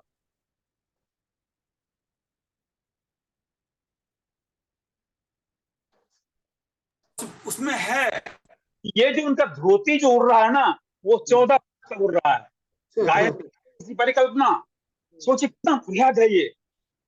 एक मीरा साहब है जो दूसरे लोक देवता, वो युद्ध करते हैं, युद्ध में जीतते हैं, लौट रहे होते हैं मीरा साहब। उसकी पत्नी जो है, पत्नी भी बड़ी योद्धा है। कथा कहूंगा तो लंबी हो जाएगी। होते हैं तो एक लाह के घर में बंद कर दिया जाता उसे और उसे जला दिया जाता घोड़ा। और वो मीरा साहब उसकी पत्नी जल रहे होते हैं तो घोड़ा पूरा आग पी लेता है। क्या और घोड़ा अपनी पीठ पे चढ़ाता है वो मीरा साहब को, उसकी पत्नी को, और लेकर वो जीवित बाहर निकाल लेता है। घोड़ा देखिए ये क्या बनाया, चरित्र कैसे, चरित्र चित्रण कैसे होता है, चरित्र को बड़ा कैसे किया गया है। घोड़ा वो जाता है नदी में और नदी का पूरा पानी पी लेता है। नदी का पूरा पानी जैसे पी लेता है कि धोबिन जो है वो कपड़े साफ कर रही है, वो चकित रह जाती है। धोबिन आ जाता है लड़ने के लिए मीरा साहब से, युद्ध होता है, धोबिन पराजित होते हैं। ये कथा है, ऐसी कथा। दीना भद्री की कथा कहूं, दीना भद्री थे मुसहर जाति के। उस वक्त जो राजा थे वो मजदूरी में कुछ देते नहीं थे। छोटी छोटी बातें हैं, बहुत लोग देता है, छोटी छोटी बातें कह रहा हूं। मजदूरी नहीं देते थे तो आंदोलन करते, विद्रोह कर दिया और उन्होंने 2 किलो मजदूरी देने पे विवश किया राजा को, करियाधामी। उसका राजा की बहन का नाम था करियाधामी। और उसके बाद करियाधामी ने तो एक्सेप्ट कर लिया, 2 किलो देंगे मजदूरी पर डे या पर वीक जो भी हो। लेकिन उसने बाघ को सिखा करके दीना भद्री जैसे महान शक्तिशाली पहलवान की हत्या भी करवा दी थी। तरह तरह किस्से हैं, बड़े बड़े हैं, नाट्य के लिए, संगीत, ये सिनेमा के लिए, सीरीज के लिए, सीरियल के लिए बड़ा बड़ा कथ्य है जिसको यूज किया जाता है। चंद्रकांता से बुक है ना, किताब है, उपन्यास है, उस पर सीरियल बनाया गया, महान, मतलब उसको महान माना जाता है। हमने देखा, हमें आकर्षित किया, दर्शकों ने बहुत प्यार दिया, बड़ा सीरियल आज डेट में। उसी तर्ज पे ज्योति बाबा, कारू बाबा, अंधू, बेनी, मीरा साहब, हरिया डोम, दीना भद्री, तमाम विशु रावत हो गए, लाला महाराज हो गए, इन लोगों पर भी इस तरह की रचनाएं की जा सकती हो सकता है। यदि भगत समृद्ध होगा, यदि ये तो उसके बहाने ये सीरीज, सीरियल, सिनेमा, फिल्म, नाट्य, इनका भी आयाम व्यापक होगा, नए कथ्य आएंगे। तो मेरा तो निवेदन ये है कि इस पर भी काम किया जाए, देखा जाए। बहुत व्यापक कथ्य है। मैं समर्थन देने को, मैं सहयोग देने को, मैं अपना वक्त बिताने को मैं बहुत पूर्णतः तैयार हूँ, लेकिन इस पर कार्य हो, कोई सैद्धांतिक कार्य हो, कोई नाट्य कार्य हो, विमर्श का कार्य हो इस पर। इसको किसी न किसी तरह से, इसके जो भगत मंडलियां हैं, पथरी मंडलियां, इसको थोड़ा प्रशिक्षण देने की परिकल्पना और कार्य होना चाहिए, ताकि ये एक कदम आगे बढ़े। बिल्कुल बिल्कुल। असल में पूरे देश भर में ऐसे लोक नायक हुए हैं, लोक देवता हुए हैं, जिन्हें हम लोक देवता कहते हैं, जिनकी गाथा को लिखने वाले एक दो नहीं, हजारों व्यास और वाल्मीकि आदिकाल से लगे हुए हैं। जी उनकी गाथा वो मौखिक ही सही उन्होंने बचा कर रखा है। एक और मैं उदाहरण देना चाहूंगा, श्री गंगानगर में गोरखनाथ के शिष्य जाहरवीर की समाधि है। उनको गोगा वीर भी बोलते हैं, मुसलमान पीर बोलते हैं और हिंदू वीर बोलते हैं। और पंजाब से लेकर के मैंने दिल्ली के गांव में भी देखा है, चाहे आप कटवरिया सराय जाइए या मुनिरका जाइए, गोगा माडी आपको कहीं न कहीं मिल जाएगा। मैं वहां गया था तो देखा, एक तरफ मुसलमान जो औलिया है वो आशीर्वाद देने के लिए है, दूसरी तरफ एक हिंदू वो है, दोनों मानते हैं उसको। इसी तरह से एक और उदाहरण देना चाहूंगा जो ऐतिहासिक, यह भी ऐतिहासिक है कि नांगल देवत बसंत कुंज में 1231 में बना हुआ पहला इस्लामिक टॉम्ब है सुल्तानगढ़ी, जिसमें इल्तुतमिश के बड़े बेटे नसरुद्दीन मोहम्मद की समाधि है। लेकिन उसको अब तक बचा कर रखने वाले वहां के आसपास के हिंदू हैं, खास करके जाट और गुर्जर समुदाय के लोग, जहां बृहस्पतिवार को एक बड़ी वहां मेला लगता है, चाहे भैंस दूध दे, कुछ भी हो, सबसे पहले वहीं पीर बाबा को ये देना है। तो इतनी बड़ी जो लोक की, वैसे लोक में कई बार अंधविश्वास भी आ जाता है, जिसको कबीर ने भी कहा था कि लोका मति का भोरा रे। लेकिन थोड़ी बहुत उसको डिकोड करके, वो जो भोलेपन है उसको किनारे करके अगर लोक के पास हम जाएं, तो शास्त्रीयता के बरक्स हजारों साल के रामायण और महाभारत से बड़ा एक गंगा जमुनी प्रेम की धारा और सोता मिलेगी। मुझे लगता है कि इसको भी रेखांकित करने की जरूरत है। जी रेणु भाई। नहीं, बिल्कुल सही। मैं एक याद आया मुझे, मैं बीच में एक कोट किया था विद्यापति, कवि विद्यापति के बारे में। इसमें वर्ष कुछ मैंने कहा 18वीं सेंचुरी के बारे में बात की थी मैंने। वो असल में 13वीं शताब्दी की बात है, 1360 से 1450 के बीच की बात है। कवि विद्यापति जी का कार्यकाल रहा, वो समय काल रहा था। तो मैं बहुत सुधार कर रहा हूँ अपना, उस वक्त कभी रेडियो रिकॉर्डिंग कोई देखें तो सुधार कर ले। मैं ये कहना चाहूंगा, कोसी नाच, कोसी विधा या कोसी कला रूप, इन तमाम बातों में सबसे गहन, सबसे मतलब एक तरह से कहें व्यवस्थित, योजनाबद्ध तरीके से कोई कला रूप को, यदि कला रूपों पर काम किया जा रहा है या उसका संगठन है, तो उसका एकमात्र है भगत। मैं इसलिए कह रहा हूँ कोसी का, इसलिए मैं कह रहा हूँ कोसी का हर गांव में कम से कम दो, एक दो, तीन मंडलियां हैं, अभी भी है। और उसके साथ साथ जिला स्तर पर एक सम्मेलन का एक, उसको कहते हैं हम लोग, नाट्य दल तो नहीं बोलेंगे, उसको सम्मेलन नाम आकार देते हैं, जिला सम्मेलन बोल देते हैं, वो भगत जिला अधिवेशन सम्मेलन। तो एक एक जिला स्तर पर भी संगठन है उनका, ये मैं कहूँ तो उचित रहेगा। साथ ही साथ स्टेट लेवल पे भी संगठन उनका है, और राज्य स्तर पे भी है, अंतरराष्ट्रीय स्तर पे भी। बस मैं सिर्फ ये कहना चाहूंगा, भगत के लोक देवताओं और उनके गायन शैली को थोड़ा सा और परिष्कृत करने के लिए हम जो मिथिला के लोग हैं वो क्या कर सकते हैं, उसके लिए एक टास्क, मैं कहूंगा टास्क ही है हमारे लिए एक टास्क ही, होमवर्क ही है कि हम उसके लिए क्या कर सकते हैं ताकि इतनी समृद्ध गायन शैली, हमारी धरोहर, उसे और भी चमत्कृत किया जाए, उसे और भी प्रचारित प्रसारित किया जाए।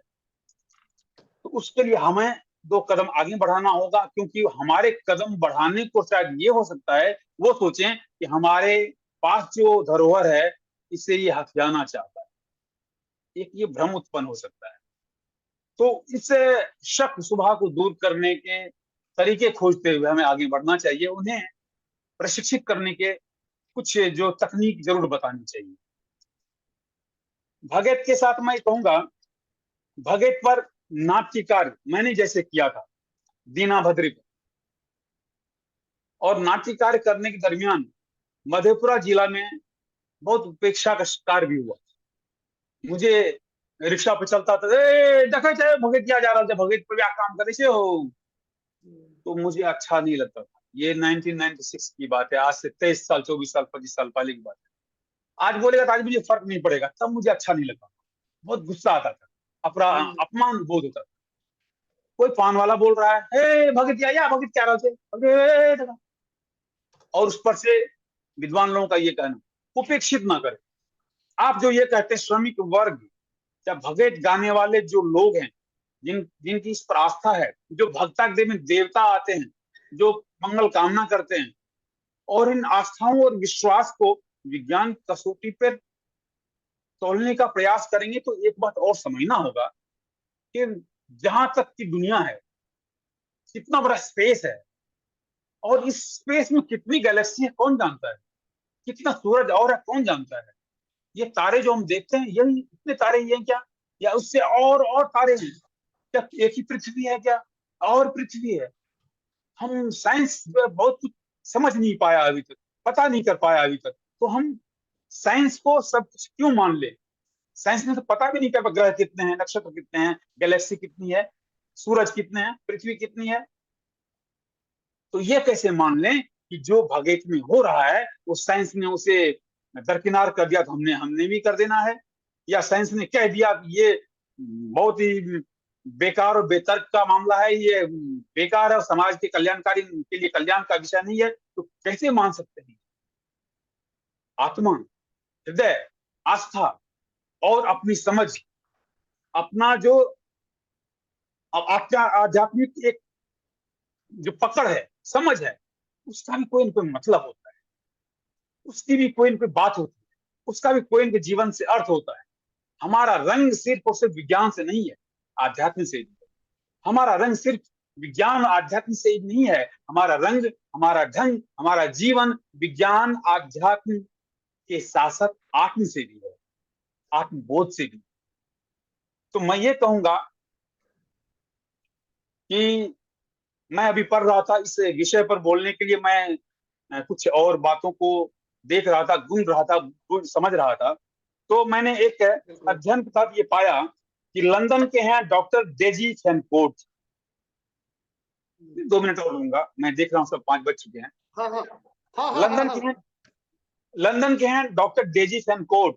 उसने एक शोध किया।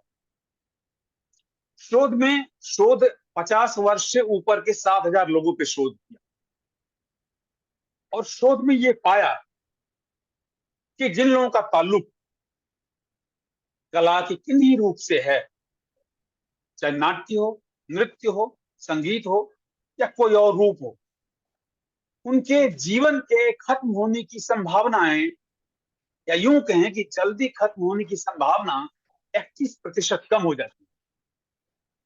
ये शोध डेजी फैनकोर्ट का शोध कहता है, और इस पर जो जर्नल है वो प्रकाशित हुआ है, ब्रिटिश मेडिकल के जर्नल में, क्रिसमस एडिशन में ये प्रकाशित हुआ है। उसमें साफ साफ कहा गया है कि जीवन हमारे जो खत्म होने वाले हैं, जल्दी खत्म होने वाले मतलब होता है आत्मघात होना, या हार्ट अटैक आना, ब्रेन का कोई मसला होना, पैरालिसिस हो जाना, या कुछ और एकाएक डेथ। तो इसको शायद ये कहा जल्दी मौत आने की संभावना कम हो जाती है। और साथ ही ये भी कहा कि किसी भी कला रूप से जुड़ना, शोध में कहा गया है, और हम भी मानते हैं, इस शोध से पहले भी हम विमर्श कर चुके हैं कि किसी भी कला रूप, चाहे कोसी कला रूप हो, उत्तराखंड के कला रूप, कोई भी कला रूप, आप उससे जुड़ेंगे तो आपका मानसिक विकास तो होगा ही होगा, इसमें कोई दो राय नहीं है, कोई भी संदेह नहीं है। आपका सामाजिक परिवेश आपका बढ़ेगा, दायरा बढ़ेगा, इसमें कोई दो राय नहीं है। लेकिन सबसे महत्वपूर्ण है आपका स्वास्थ्य जो है, आपकी कोशिश, आपके स्नायु जो हैं, आपकी रक्त वाहिकाएं जो हैं, आप पुतलियां हो या नाखून हो, तमाम पर असर पड़ेगा, तमाम बेहतरीन होगा और स्वस्थ होगा। मैं ये कहूंगा हेल्थ से जुड़ी हुई जितने टिप्स मिलेंगे आपको, उसमें संगीत, नृत्य, नाट्य को अच्छा महत्व मिलना शुरू हुआ है।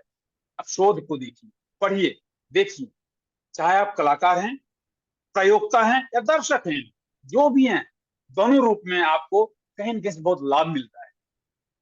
मैं अंत में ये कहना चाहूंगा कि जीवन हमारा ये, अगले जीवन कल्पना न करें, भ्रम में न पड़े, डोगमा कहलाता है, पूर्वाग्रह है। पहले से आग्रह ये है कि अगला जन्म भी होगा, एक जन्म हुआ भी था, ये जन्म मिला है, तो एक और जन्म होगा, अभी 7, 15, 20, 25 जन्म होंगे। ये पूर्वाग्रह है, एक ग्रह है। मेरा अपना मानना है, ये कोई शायद उतना तर्क संगत नहीं लगता मुझे। ये जीवन मिला है, जीवन को जीना है, जी लेते हैं। जीवन में चाहिए क्या?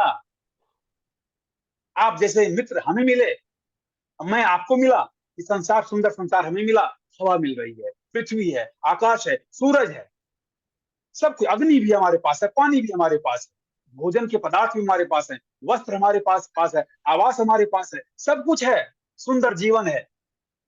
एक निवेदन, आखिरी वाक्य, सुंदर जीवन है हमारा, लोक कलाओं से, लोक विधाओं के किसी भी रूप से जुड़े हैं, इस सुंदर जीवन को थोड़ा और सुंदर बनाए।